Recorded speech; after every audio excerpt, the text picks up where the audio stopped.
mag-start na po kami mag-shoot next month po. Kasi yung script pina-finalize pa po.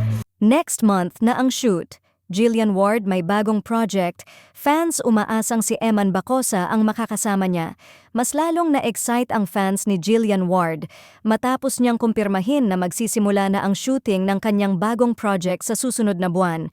Ayon kay Jillian, kasalukuyan pang fina-finalize ang script, dahilan kung bakit hindi pa siya makapagbigay ng mas detalyadong impormasyon tungkol sa naturang proyekto.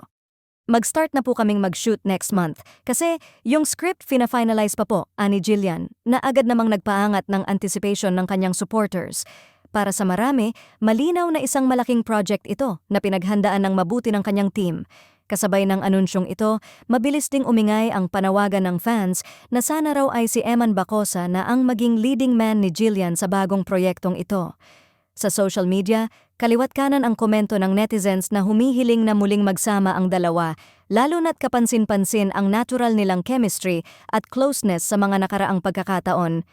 Para sa fans, swak na swak umano ang dalawa.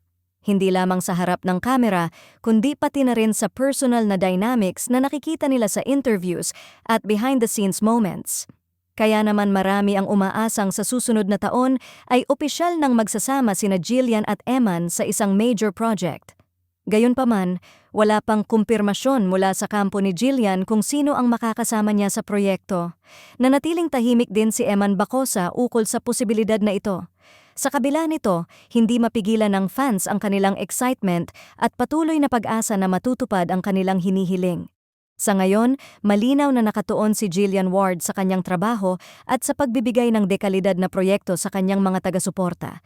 At habang hinihintay ang opisyal na anunsyo, isang tanong ang patuloy na bumabalot sa isipan ng fans, si Eman nga ba ang makakasama niya sa susunod na yugto ng kanyang career?